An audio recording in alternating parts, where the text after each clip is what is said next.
On peut opérer sans ouvrir. On opère avec le doigt. Avec des énergies, on opère et on guérit. Donc les morts ne sont pas morts, les esprits sont là. Quelle est la place que vous accordez à la médecine traditionnelle en 2024? Officiellement, aucune. Qualifiée de sorcellerie par-ci, de magie par-là, ou plus souvent de charlatanisme par la doxa scientifique, les tradipraticiens sont marginalisés par le monde dit moderne. Et pourtant, selon l'OMS, 80% des populations font recours aux médecines traditionnelles dans le monde.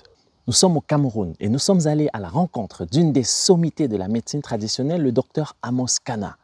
Le docteur Amos Kana nous a reçus chez lui, à l'ARAM, l'Association pour la recherche en anthropologie de médecine traditionnelle, dont il est le fondateur. Le travail de l'ARAM sur l'humain et son environnement a produit un écho qui résonne au-delà des frontières de l'Afrique. Analphabète au sens commun du terme, Amos Kana travaille pourtant depuis plusieurs années avec les universités canadiennes d'Ottawa, de Montréal et est auteur de plusieurs publications dans des revues scientifiques. Il travaille également en ce moment sur un programme de soins traditionnels avec les États-Unis d'Amérique. Au Cameroun, comme dans la plupart des pays d'Afrique subsaharienne, il existe des sources infinies et impressionnantes de connaissances sur la vie et la nature. Des savoirs endogènes qui ont permis notamment de surmonter aisément la pandémie de Covid-19. La médecine traditionnelle authentique est constituée principalement d'une part de la médecine naturelle et de la médecine spirituelle. Voici Amos Kana, maître de la médecine traditionnelle. Afrotopie, 17e épisode, c'est parti. Est-ce que la médecine traditionnelle est scientifique? Mais oui, nos parents, nos grands-parents, nos ancêtres ont toujours fait de la science. C'est de la récupération que la science fait quand elle dit science. Parce que nous avons auparavant fait de père en fils, nous avons pu exister jusqu'à aujourd'hui, nous avons pu résister jusqu'à aujourd'hui. Donc la médecine traditionnelle, c'est la science. Alors, qu'est-ce qui explique le fait de classer cela en général en médecine de seconde zone? Qu'est-ce qui explique le traitement qui est réservé à cette médecine traditionnelle, à la fois par la science occidentale et par les populations africaines elles-mêmes? Lorsque nous allons voir, en fait, la mauvaise foi des populations en général, c'est que nous avons des peuples qui sont dits peuples autochtones et qui sont les autres dits peuples scientifiques ou scientifisés, selon comment on peut prendre. Maintenant, là, on va prendre des mouvements des peuples. Nous verrons que les peuples autochtones sont très nombreux. Et dans les peuples autochtones, on trouve plusieurs langues, plusieurs mouvements. Et selon l'OMS, on a 80% de ces peuples autochtones qui ne se soignent qu'à la médecine traditionnelle. Donc la médecine scientifique est toute petite. Dite scientifique, elle est toute petite, elle est occidentale. Tout en Occident, l'Occident c'est tout petit. Et bon, laissons ça comme ça. Bon, un jour, mais nous ne voulons même pas qu'elle soit considérée comme médecine scientifique ou comme les autres l'ont appelée, parce que dans toutes les médecines, il y a une limite. Donc, notre médecine, laissons-la comme ça, la médecine scientifique, on la laisse comme ça. Mais que les uns et les autres comprennent qu'il faut se compléter pour avancer. C'est comme ça que nous, on voit ça dans la médecine traditionnelle. Donc, nous ne voulons pas jeter l'opprobre aux autres qui veulent, je ne sais pas trop quoi, comprendre quoi, il n'y a pas de science ici. Pourtant, c'est la science. Que c'est dans ce cadre d'échange que vous travaillez avec l'Université d'Ottawa. Est-ce qu'on peut avoir un peu plus d'informations sur l'objet de vos travaux? Oui, et qu'est-ce qui se passe? Il se trouve que lorsque nous avons commencé à travailler, on rencontre plein de gens. On rencontre les médecins qui viennent, on rencontre les prêtres qui viennent, on rencontre des étudiants qui viennent, tout type de personnes, toutes les classes confondues. Et maintenant, après, lorsqu'il y a un résultat, les prêtres, les médecins et autres ne diront jamais, j'étais à la médecine traditionnelle. Il va dire, j'ai prié et ça s'est passé. On ne s'était pas découragé. Au vu de tout ça, on a dit, bon, pourquoi ne pas toucher du doigt, le phénomène. Pour comprendre ce phénomène au fond, on a dit, bon, on s'en va à l'université, on est allé à l'université de Yaoundé 1, nous avons déposé un certain nombre de documents pour apporter nos services à l'université. C'est que le ministre de l'enseignement supérieur a alloué. Et puis, nous avons été reçus au département de médecine traditionnelle et pharmacologie de l'université de Yaoundé 1. Là-bas, il y a toujours des tournures. Les gens ne veulent pas comprendre la médecine traditionnelle. Quoique, on veut mettre en place un certain nombre d'éléments à l'université de Yaoundé 1. Certaines personnes refusent. Non, ils n'ont pas de dose. Non, ils ne comprennent rien. Et quelle est votre réponse à ça? Il n'y a pas de dose. La réponse est que vous ne comprenez pas. C'est pour ces raisons que vous dites ce que vous ne comprenez pas. Il faut approcher la médecine traditionnelle pour savoir s'il y a dose ou pas. Mais ce qui est étonnant, c'est que dans toutes ces étapes, nous rencontrons des personnes malades. Et est-ce qu'il ne peut pas avoir quelque chose de ceci pour soigner cela? On donne à un professeur, à un médecin, à un étudiant. Il est mieux. La récurrence reprend. Ce n'est pas qu'on va vous appeler pour dire est-ce que vous avez fait? Non. La récurrence reprend. Donc, nous avons compris qu'ils ne comprennent pas, on les laisse là-bas. Dans ne pas comprendre, l'incompréhension. On met ça dans le cadre de l'incompréhension. Pas parce qu'ils se déterminent à mettre en rejet notre médecine, non. Mais c'est parce qu'ils ne comprennent pas. La science, entre guillemets, a lavé leur cerveau. C'est comme ça que nous on dit ça. C'est-à-dire qu'ils se sont retrouvés, le cerveau lavé, nettoyé, repassé. Au lieu de poser de bonnes questions, ils disent non, ils n'ont pas de dose, mais c'est ça qui nous fait vivre. Et on a plusieurs personnes qui recouvrent la santé. Bon, ça fait donc que, au-delà de cela, de ces rejets que nous avons à l'université de Yaoundé 1, entre guillemets, parce que ce n'est pas tout le monde qui rejette, nous avons fait des notes écrites à l'université d'Ottawa.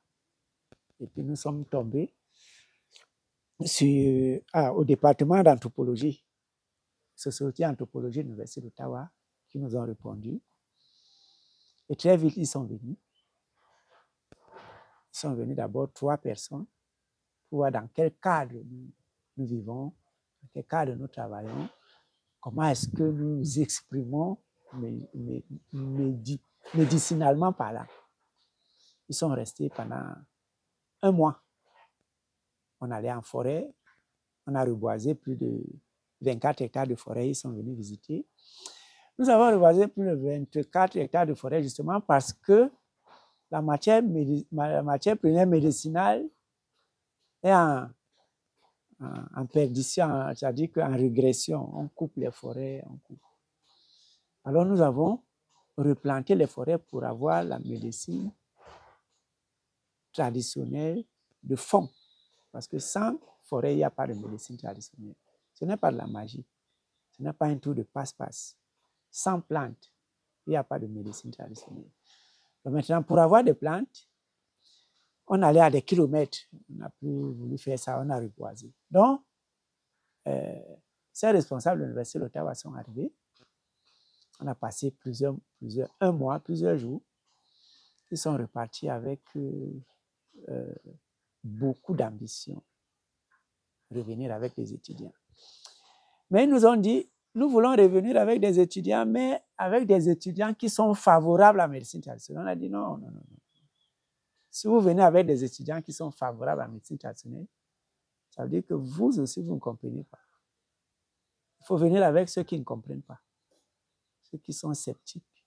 Parce qu'on a sorti quelqu'un de son scepticisme, on aura fait quelque chose. Encore que, comme ils sont des Blancs, ils ne connaissent pas cette médecine. Et ils vont dire ce qu'ils ont vu. Ils diront ce qu'ils auront vu. Ils ne diront pas que, ils n'auront pas le cerveau lavé, comme ceux d'ici, qui sont des Noirs, qui sont à l'université, qui ont appris l'école occidentale et qui ont le cerveau lavé à cette école occidentale. Bon. Nous sommes issus de la vraie école, l'école pratique de la médecine traditionnelle du village, qui comprend qu'il faut écouter quelqu'un. Quand on a écouté quelqu'un, le fond de sa pensée, on discute du fond de sa pensée et on tire des conclusions. Ici, on n'a pas discuté le fond de la pensée de la médecine traditionnelle. On a compris qu'on est allé à l'école et comme on est allé à l'école, les autres sont... c'est pas des gens. Non, c'est pas ça. Alors, on a dit, ne venez pas avec ceux qui comprennent, comme des anthropologues accomplis, non. Venez avec des étudiants qui ne comprennent rien, qui peuvent insulter même. On va essayer de faire avec eux, tête reposée. Et c'est ce que la femme là a fait. Avant qu'elle ne vienne avec des étudiants, on faisait des cours en ligne pendant les Covid. Nous avions un plan Covid que nous donnons aux médicaments aux malades qui étaient atteints de Covid ici. Le manyanga, l'huile de palmiste. C'est ça qu'on donnait 2 à 3 cuillerées. Parce que l'huile de palmiste, au village, maintenant, là, quand le bébé a une fièvre, une forte fièvre, on donne 2-3 cuillerées d'huile de palmiste. Son foie commence à se transformer, à créer du chaud. Comme ça qu'on donnait alors l'huile de palmiste aux gens qui étaient atteints de Covid. Et après, on leur donnait le traitement proprement dit. Donc, l'huile de palmiste consistait à prévenir le Covid. Donc, comme ça, comme ils ne pouvaient pas voyager, on a appelé le Covid, on faisait des cours, des présentations en ligne, poser des questions, nous étions en forêt. Et puis, plein d'étudiants étaient là, posaient des questions et ça a suscité beaucoup d'intérêt. Et les étudiants ont dit, on va faire le déplacement. Maintenant, quand il fallait faire le déplacement, ceux qui avaient appris quelque chose de nous ne sont jamais venus. C'est d'autres personnes, d'autres étudiants qui sont inscrits au cours. Ils devaient commencer à venir au Cameroun. Et des étudiants sceptiques, comme nous avons demandé. On était très contents à les recevoir à l'aéroport. Quand ils sont venus, on les a installés.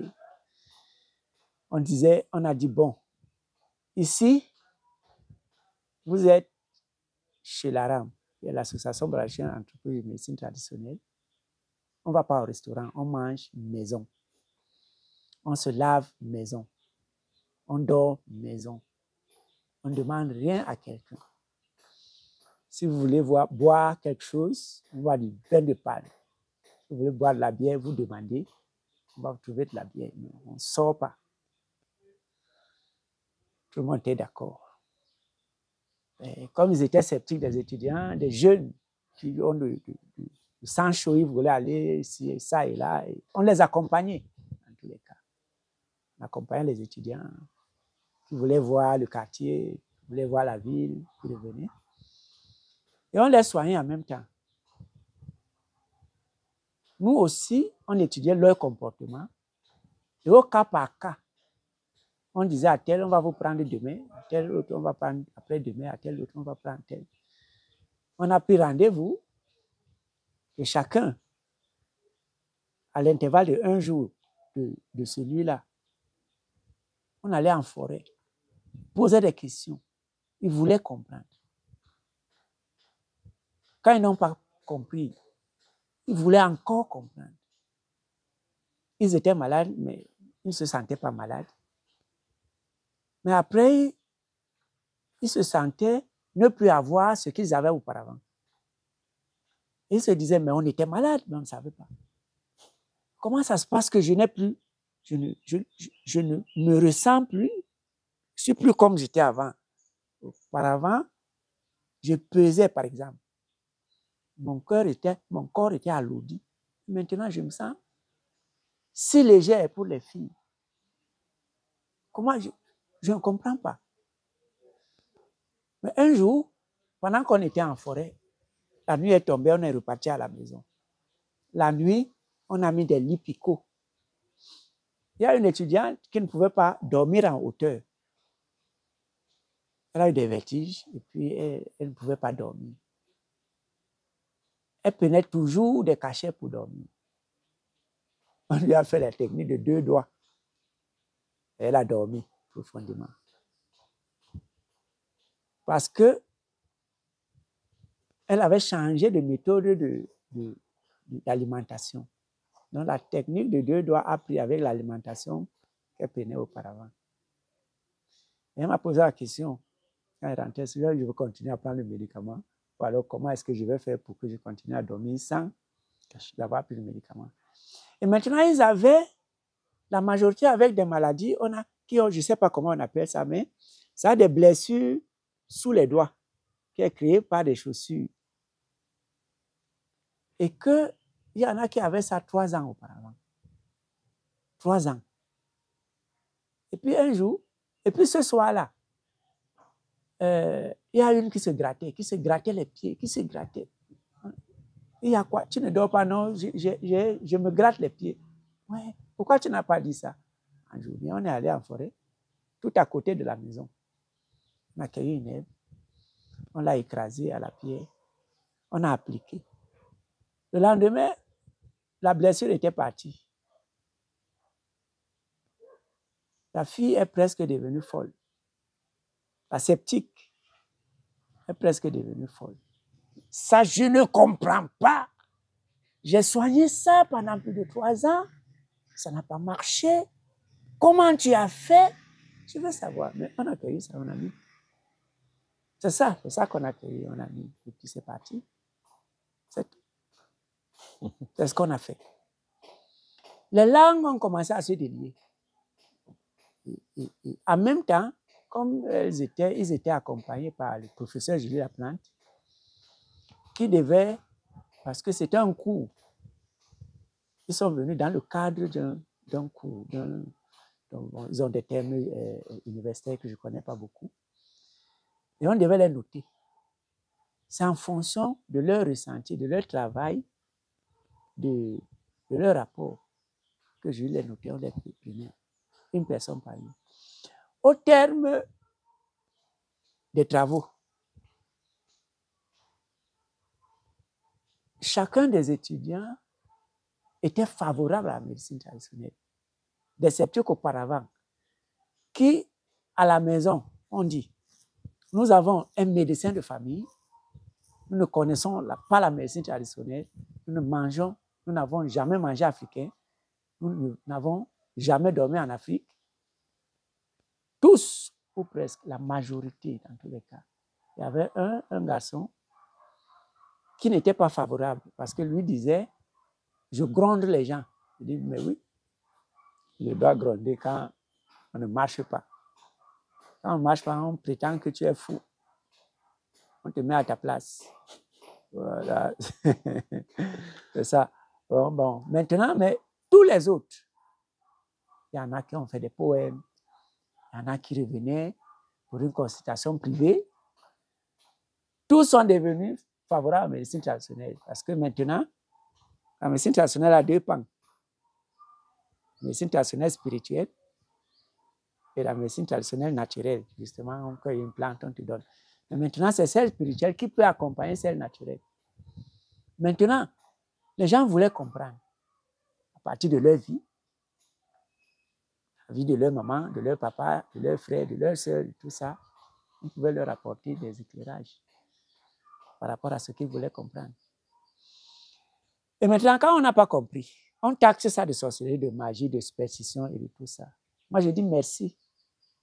Parce que nous allons passer avec des connaissances et vous ne serez pas éclairés. Quand vous dites, vous qui dites vous êtes superstitieux, c'est toi qui es superstitieux parce que tu n'as rien compris de ce que c'est que la superstition. Tu n'as rien compris, tu as tapé à côté.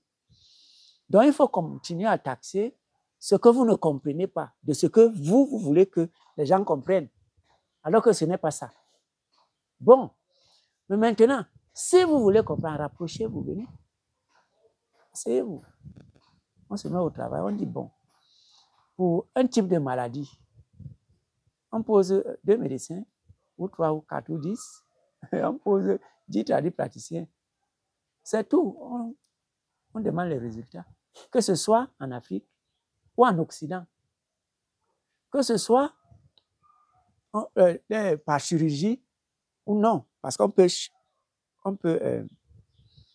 comment je vais appeler ça, on peut opérer sans ouvrir. On opère avec le doigt. Avec des énergies, on opère et on guérit la maladie. Tout comme on a opéré, après avoir ouvert, on enlève. On peut opérer sans ouvrir. C'est-à-dire qu'on voit, on utilise toute cette technique. Maintenant, c'est pour cette raison que, à mon avis, l'OMS se bat, a dit dans sa définition de la médecine traditionnelle, elle dit ce qu'on a compris et ce qu'on n'a pas compris. C'est ça la médecine traditionnelle. Donc, si tu n'as pas compris, à mon avis, essaie de te rapprocher pour comprendre. Et maintenant, quand tu veux comprendre, tu vas comprendre. Ça fait donc que les anthropologues, qui sont des anthropologues de médecine, qui ont voulu se rapprocher des traditions médicinales.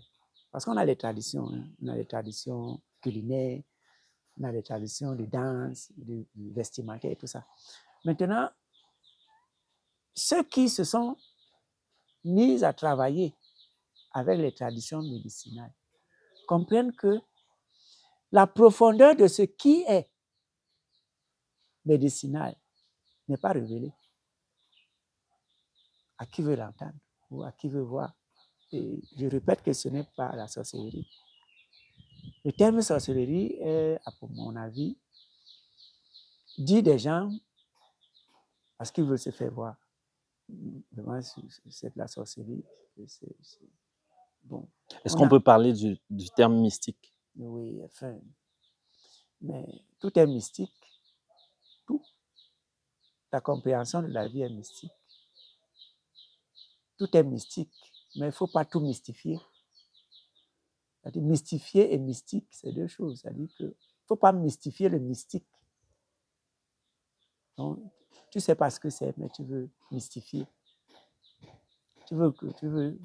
Tu sais parler une langue, arrondir les bords. Les gens vont te comprendre. Mais les gens vont écouter. Mais ils ne vont pas comprendre ce que tu veux dire. Maintenant, nous sommes dans les pratiques. Est-ce qu'on veut comprendre la pratique ou on veut ressentir la guérison? On ne veut pas comprendre la guérison. On veut ressentir qu'on est guéri. Que ça va. On ne veut pas comprendre ça. Non. Quand quelqu'un est malade, il veut que plein de médicaments, il soit guéri. Maintenant, la majorité des gens, plusieurs personnes, sont allées pour plusieurs pathologies. Ils reviennent chez nous. On a fait là-bas. Hein. Mais on fait aussi faire ici pour qu'on soit bien guéri. Mais il faut comprendre aussi une chose.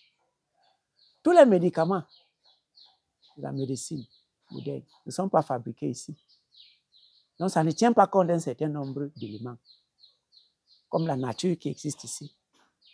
Donc, le médicament qui est fabriqué dans un laboratoire occidental et qui descend ici, et qu'on a autorisé sur le marché et qu'on va même retirer dans 6 mois, va vivre dans l'état de société occidentale, comment on dit, tropicale. Le soleil va frapper ou le soleil va briller 2 fois. Il va se dégrader un peu. Et il va plus soigner, on va l'enlever sur le marché. La même plante qui va soigner un type de maladie sera toujours là. Même si on a sorti un élément de cette plante pour fabriquer ce médicament qu'on va retirer du marché, la plante là, elle est là. Elle va continuer à travailler. On ne va jamais l'enlever de là où elle a poussé. C'est ça le paradoxe.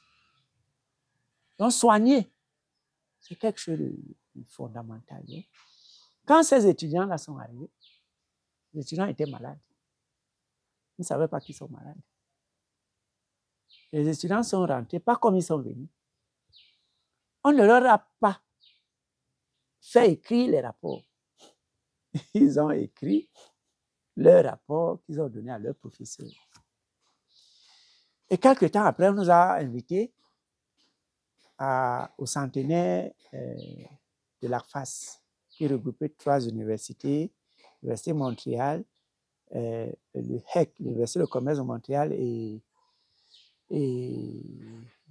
l'école de commerce, l'école de Polytechnique Montréal. Là, le travail que moi je devais présenter, c'était de faire comprendre aux uns et aux autres que la plante que nous cueillons parle avec nous. Si on la coupe, on la dessine. Et il fallait qu'on fasse comprendre que ce n'est pas un arbre qui cache la forêt. C'est plusieurs individus qui cachent la forêt. Et ces individus sont des arbres. Et il fallait dire aux uns et aux autres qu'on peut parler avec cet individu-ci, comme ceci, et le langage diffère avec cet individu-là. Un peu comme moi, je parle, ma langue maternelle au Cameroun, c'est Bassa. Je parle Bassa. Mais je peux rencontrer quelqu'un qui ne parle pas Bassa, qui a une autre langue. Et je dois pouvoir parler cette langue-là. C'est comme ça que les arbres aussi communiquent avec leur langue, avec nous. Donc, il fallait faire que la langue parlée des plantes avec nous soit comprise ou soit ressentie par mes interlocuteurs. Ils ont compris que, effectivement, je voulais leur faire savoir que l'arbre qui nous abrite, nous parle, nous dit des choses, moi, je ne veux pas comprendre. C'est pour ces raisons qu'il peut y avoir plusieurs méfaits aujourd'hui de la nature qui se fâchent et plusieurs éléments viennent. Donc, nous avons pu leur dire qu'il faut respecter la nature. Pas dans ce sens que nous allons protéger la nature pour protéger, comme les gens veulent dire, protection de la nature. Mais on ne comprend pas ce que c'est que protéger la nature. Mais il fallait qu'on comprenne que nous voulions protéger ou nous voulions dire que protéger la nature pour la santé des populations à travers les plantes que nous cueillons pour soigner les populations. Donc nous ne disons pas, nous ne médisons pas des médecines, de la médecine occidentale ou dite moderne, non. Nous disons qu'elle doit compléter la médecine traditionnelle qui complète la médecine occidentale. Nous ne voulons pas que nous connaissons, moi je connais des médecins qui sont assez souvent venus ici et des prêtres. Je commence par les prêtres. Ils viennent, ils disent, bon, nous avons dit des prières, mais donnez-nous des potions que nous allons donner aux fidèles et on aura un peu plus de fidèles encore. Moi, j'ai des médecins, des prêtres sont venus ici, des prêtres, j'ai dit des prêtres accomplis, sont venus nous dire, il y a pas, nous n'avons pas de fidèles à l'église. Est-ce qu'il n'y a pas de technique pour faire venir les fidèles? On est allé nettoyer les églises pour que les fidèles viennent. Il y a des techniques. Il y a des techniques. Et maintenant, les fidèles qui sont revenus à l'église, ils sont revenus parce qu'ils sont fidèles ou parce que la médecine, les rites traditionnels les ont envoyés dans les paroisses. Parce qu'ils sont fidèles ou alors parce que les rites les ont envoyés. Parce que maintenant, les paroisses étaient pleines. La paroisse qui n'avait pas de fidèles avait des fidèles. Pourquoi? Ce qui est intéressant, c'est que tu réponds à mes questions sans que je ne les pose. Voilà. J'allais parler justement de ce rapport. Quel est ton regard aujourd'hui sur le christianisme en Afrique? Ouais. Ça dit que nous, on n'a ni queue ni tête dedans. Parce que le christianisme parle d'une culture. On ne peut pas aller vivre de la culture d'une autre personne. Donc, si Christ était camerounais, qu'on dit peut-être le Cameroun, je ne sais pas trop comment. Bon. Mais on n'a pas de place dedans. Je m'explique un peu. Parce que c'est une autre culture. On n'a pas dit qu'il ne faut pas prier Dieu. On n'a pas dit qu'il ne faut pas comprendre que Dieu existe ou que Dieu n'est pas X, Y ou Z. On n'a pas dit ça. On a dit, si Christ est venu sur la terre, il s'est habillé, il a mangé, il a dormi. Mais là où il a dormi, est-ce que c'était au Cameroun? Là où il a mangé, est-ce que c'était au Cameroun ou au Bénin ou au Togo ou en Afrique du Sud? Il a dormi quelque part. Ce quelque part-là a des traditions qui sont de là. On a enveloppé cette tradition de là. On nous les fait gober aujourd'hui. Bon. Donc, laissez-nous prier notre Dieu à notre façon. C'est-à-dire que si moi je soigne, je dis, je vais appeler l'arbre-ci pour soigner le patient Y. Si c'est Christ qui va venir par l'arbre, encore nous laisse que Christ soigne. L'arbre qui soigne. Moi, je ne connais pas Christ qui soigne. Je sais qu'on dit, repentez-vous. Bon. Si la repentance, c'est que moi, je vais soigner à partir de la plante médicinale. Je suis repenti parce que j'essaie de faire ce travail-là depuis toujours. Un peu 30 ans aujourd'hui, ça va faire bientôt 30 ans. Donc, si Christ vient, qu'il vienne par là. Mais si on dit, on va prier avec autant de mal qu'on a aujourd'hui, parce que nous quittons nos traditions. Parce que dans la tradition, on te dit, le Père te dit, je ne veux pas que tu fasses ceci. La loi va te dire, non, l'enfant a des droits. Quel droit non? Le Père va te dire, moi j'ai une science séculaire qui ne vient pas de là-bas, qui vient de la tradition. Et maintenant, le Christ, chez le Christ, on va te dire, l'enfant a un droit. Il faut quitter là-bas, il faut venir ici à les droits. Là-bas, il y a beaucoup de perditions. Donc, on n'a pas de place. C'est mon avis. Je ne dis pas aux gens de venir dans mon avis. Puisque je ne suis jamais allé prier Christ pour qu'un individu se lève, qu'il marche, qu'il ne soit plus malade. Non, non. Mais j'ai vu j'ai soigné sur des prêtres qui ont prié. Ce n'est pas venu. Ils sont venus, on a fait des rites. Ils se sont levés. C'est Christ. Donc, revenons dans notre tradition et maintenant, on va voir comment prendre l'église ou je ne sais pas comment appeler ça, modeler ça dans notre tradition et avancer. Tant que, à mon avis, on n'a pas fait ça. On n'a pas marqué un pas. On va prier de jour comme de nuit. On ne va pas trouver la solution. Par contre, si on revient dans la posologie parentale, on demande au père, comment est-ce que tu avais fait pour faire ceci? Seulement parce qu'il avait remarqué que le soleil se lève à gauche et elle se couche à droite. On va remarquer que à l'intervalle de X, Y, Z, le coq a chanté. On va te dire, dans 3 heures, le coq va chanter. Et quelqu'un va te dire, c'est la magie. Pourtant, il n'a fait que remarquer que entre tel temps et tel temps, le coq peut chanter. Entre le lever du jour et tel nombre de temps, le coq va chanter. Quelqu'un va te dire, il a fait. Pourtant, il a seulement observé.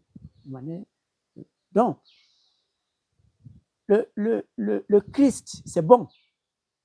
C'est pas mauvais. Mais il ne faut pas enlever le Christ de son contexte. Les traditions aussi, il ne faut pas les sortir de leur contexte. Maintenant, laisser ces éléments dans leur contexte. Maintenant, que ça se rejoigne quelque part. Et chacun de ces éléments repart. C'est-à-dire que moi, je m'avais rencontré le Christ selon comme je peux. Si je dis, je vais rencontrer le Christ, mais je ne pars pas à l'église, laisse-moi. Celui qui part à l'église, qui n'a rien compris, c'est pour lui là-bas, mais qui ne partent pas là-bas, qui viennent comprendre ce que c'est que la tradition. Dans la tradition, on va lui apprendre comment compter, comment lire, comment avoir une connexion directe avec la compréhension des choses. Parce qu'on ne peut pas savoir comment est-ce qu'on est intelligent. Même le scientifique ne peut pas te dire pourquoi il est intelligent. Il ne peut pas. Mais il a créé quelque chose, il veut nous faire manger cette chose. Parce que lui, il a compris. C'est quand tu as compris que tu fais manger ce que les autres n'ont pas compris, à ceux-là qui n'ont pas compris, tu dis c'est la science. Il faut faire attention. Donc, ça, c'est ma position. Le Christ qui soit là, ou qui ne soit pas là, on va soigner. Ce n'est pas au nom de Christ. Le chrétien qui soit là, ou qui ne soit pas là, il va aller là-bas, il va peut-être trouver la guérison ou pas, il va revenir ici de façon traditionnelle, on va le soigner. Ce n'est pas le Christ. Et ce n'est non plus la tradition qui soigne partout. Donc, ceux qui sont issus de la tradition, qui viennent s'imprégner de la tradition, qui ne fassent pas, qui ne plantent pas les pieds à deux endroits, bonnet blanc, blanc bonnet. On les appelle traîtres. Et c'est eux qui nous font insulter.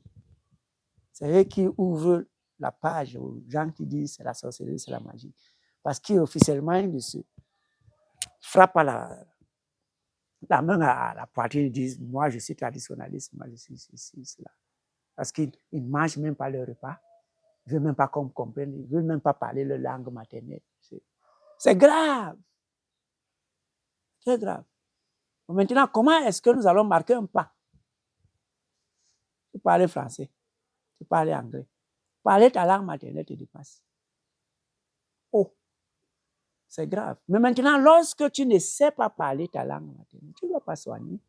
Parce que quand tu as compris que tu fais, quand tu n'as pas compris, maintenant, quand tu as compris en français, tu vas faire en français.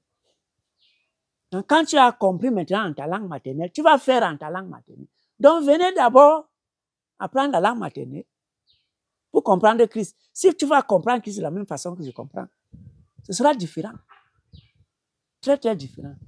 Donc, la compréhension des choses diffère. Quand on parle de l'Église, en fonction de ce que nous sommes dans nos cultures traditionnelles. Alors, j'ai une question au niveau de la transmission de la médecine traditionnelle. Puisqu'il y a une médecine, surtout la médecine qui est liée à l'esprit, comment on la transmet? Si ce n'est que de père en fils ou de manière familiale, est-ce qu'il y a une capacité à transmettre à grande échelle? Oui. Comment ça se passait auparavant? On transmettait dans un cours d'eau. On allait mettre un élément spirituel à la source d'eau. On savait que les jeunes garçons allaient puiser l'eau le vendredi matin. On ne devrait pas dire aux jeunes, on va vous initier. À l'initiation, on ne dit pas on t'initie. Si quelqu'un te dit, je suis initié, il faut prendre ça avec des pincettes. Un initié ne parle pas d'initiation ou de son initiation parce qu'il ne saura jamais qu'il avait été initié. Quelqu'un qui se dit initié, qu'il a appris l'initiation, n'est pas initié parce qu'on n'initie pas dans l'initiation. C'est la nature qui nous capte et qui nous inocule ce qu'elle veut en fonction des énergies que nous avons déposées quelque part. Pour les jeunes garçons, par exemple, que je disais tantôt, on allait mettre le vendredi les jeunes garçons qui vont aller puiser l'eau.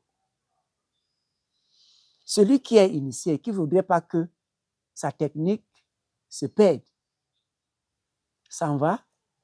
Il y a un rituel qu'il va déposer à côté de l'eau. Il s'en va. Ça va prendre qui lui veut. Cette personne-là qui est venue puiser l'eau et qui est repartie à la maison sera choisie. Et quand elle est choisie, elle ne sait pas qu'elle est choisie, on ne va jamais rien lui dire. Cette personne va commencer à avoir des comportements qui ne sont plus des comportements comme vous, c'est moi. Ça, c'est une chose. On peut avoir ça à travers le sexe. La personne qui est initiée avec sa femme, ils font le sexe d'une certaine façon. Et les enfants qui naissent là, il y a des gens dedans qui vont récapituler tout ce que moi j'ai fait aujourd'hui, demain.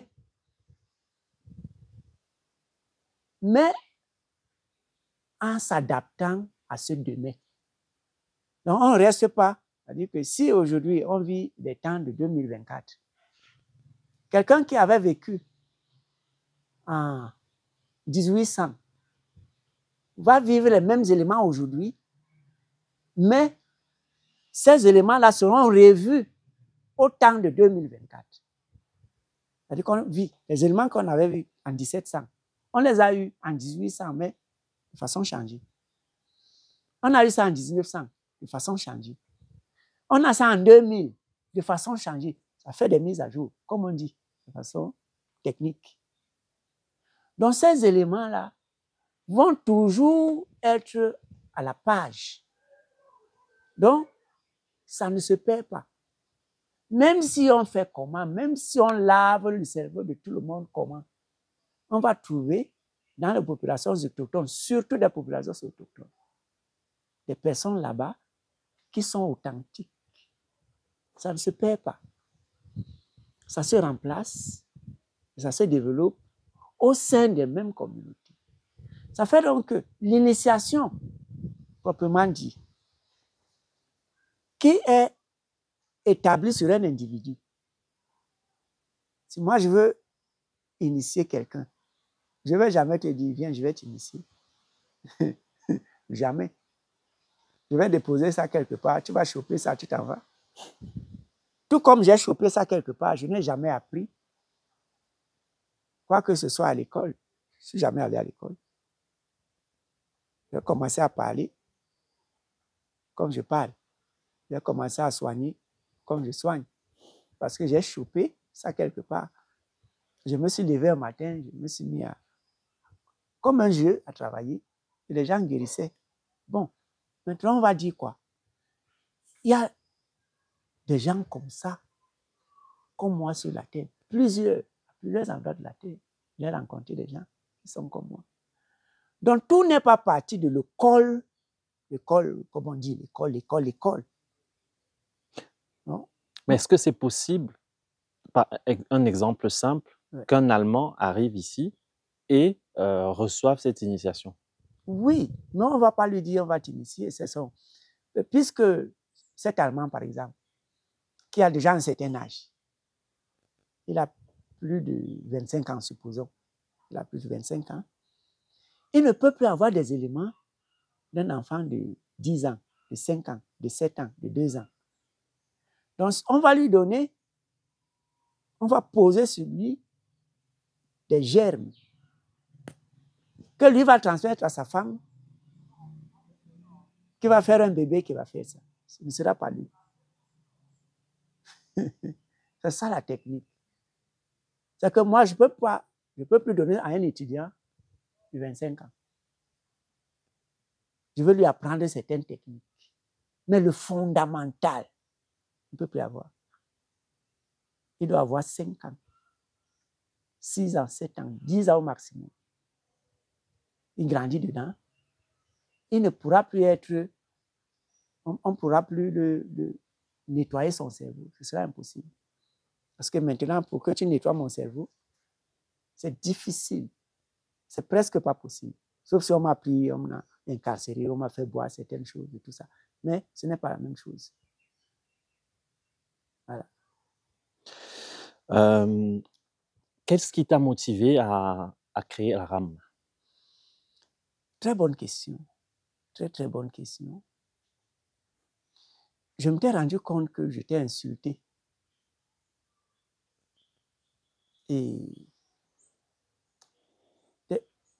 des gens qui venaient, la majorité des gens que je rencontrais, quand je sortais, j'étais insulté.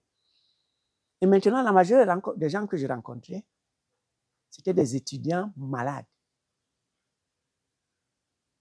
qui venaient ici, on donnait le traitement. Et je demandais aux étudiants là, comment est-ce que je peux faire pour que les œuvres, mes œuvres restent. Comment je peux faire? Ces étudiants-là disaient, moi je sais faire ceci. Je ne savais pas où je partais. Je ne savais pas ce que c'est qu'une association, je ne savais pas. Mais je voulais comprendre les gens. Quand quelqu'un se met à m'insulter, je suis là, je l'écoute. Quand elle a terminé d'insulter, je fais mon travail. Mon travail est favorable. Il ne m'insulte plus, il s'assoit.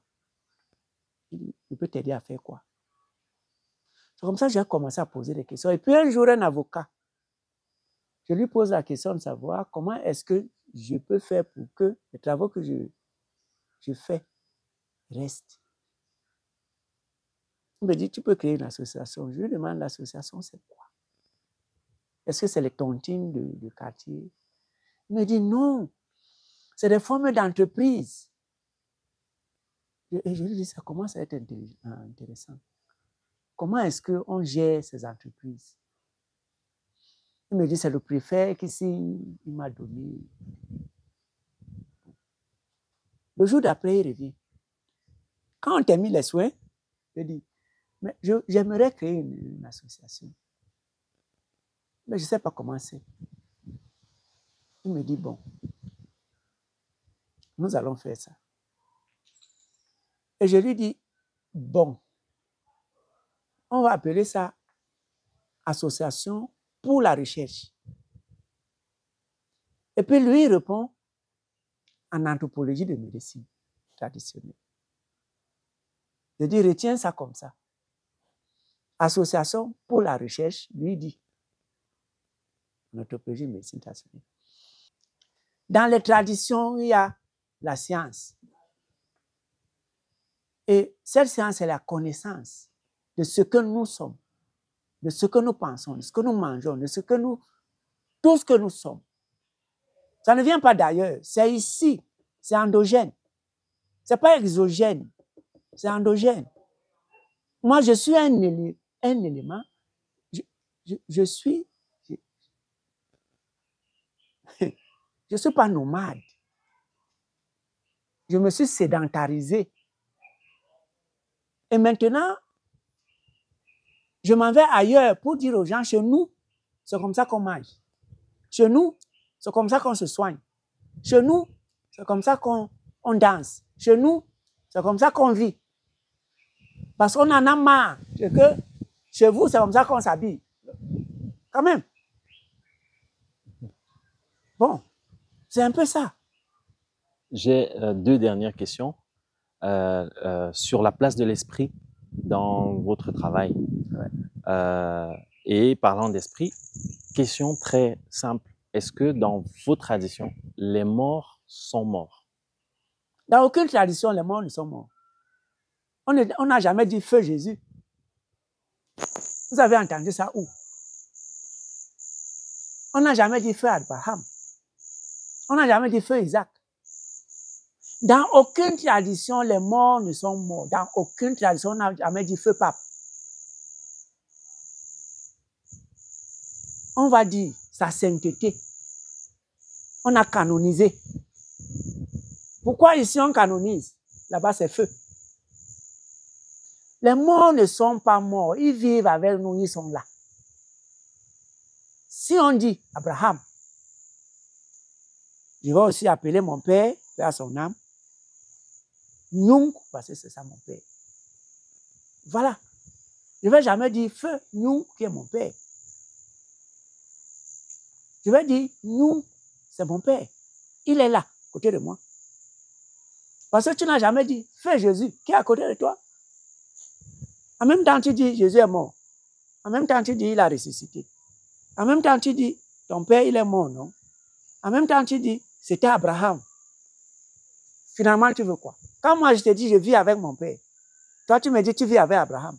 Finalement, qui veut dire quoi, finalement? Donc, les morts ne sont pas morts, les esprits sont là. Est-ce que vous travaillez dans vos traitements en connexion avec cela? Bon, pour dire la vérité dans ce sens-là, quand on veut, mais ça c'est tout petit. C'est tout petit, travailler avec un esprit. C'est tout petit parce que tu le dépasses. C'est quand tu voudrais, tu veux, bon, tu es amateur. Parce que tous les éléments sont énergisés.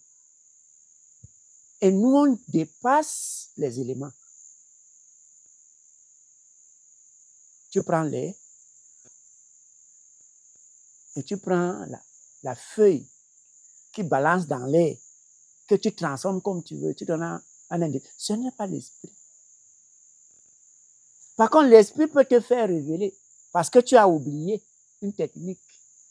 Il te dit, tu as oublié ceci, mais à ce moment-là qu'intervient l'esprit de ton père qui est à côté de toi parce que tu ne dois pas tomber.